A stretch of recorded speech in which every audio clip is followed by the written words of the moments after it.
A childhood filled with energy and adventure. That's what most parents want for their kids, but it's not always easy. Some families at this play centre in Gateshead say they're worried about their children becoming overweight.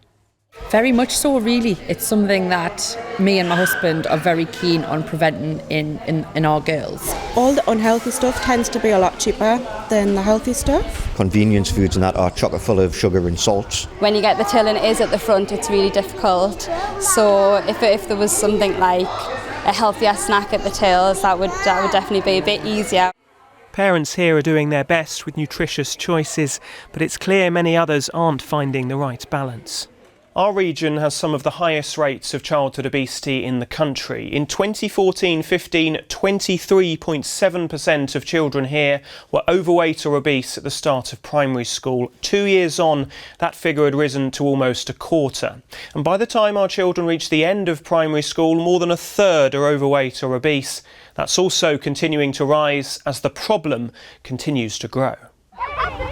The government has tried to intervene. Money raised from its tax on sugary drinks goes towards school sport. When we're sprinting, what are the key points? Here in Darlington, it's allowed them to bring in extra coaches. I would just like to see a long-term commitment to this kind of money.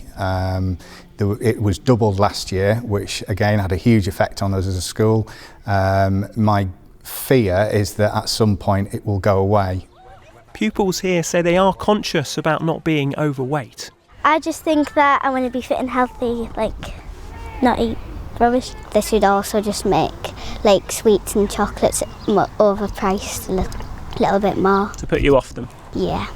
Studies have found that children are now being bombarded by adverts and opportunities to buy high-calorie products. We wanted to get a young person's perspective. Brooklyn's 12 and from Sunderland. This is where she and her mum get off the bus in the city centre. There's 4 fast food outlets within 100 yards. It's hard to get to look away from them because you want something to eat from there. So it's just too many temptations? Yes.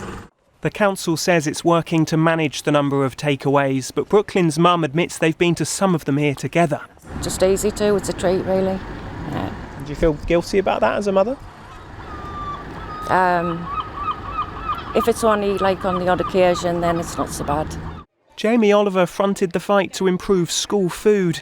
Now he's optimistic the government can tackle childhood obesity more widely. We can fix this. It's not everyone. Oh, it's too big. It's too complex. No, it's not. Fundamentally, it's very simple. Make farming and food important. Teach people about it. Support busy working mums and dads. Make the right stuff accessible.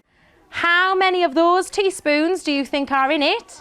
Back at Moden Juniors, children are also taught about how much sugar is in their food. If you were Prime Minister for a day, maybe, what would you say would help to make lots more children nice and healthy? My idea would be to eat more vegetables than sweets. Unfortunately, it will be a little harder than that to help more children get off to the best start towards full and healthy lives. Tom Sheldrick, ITV News.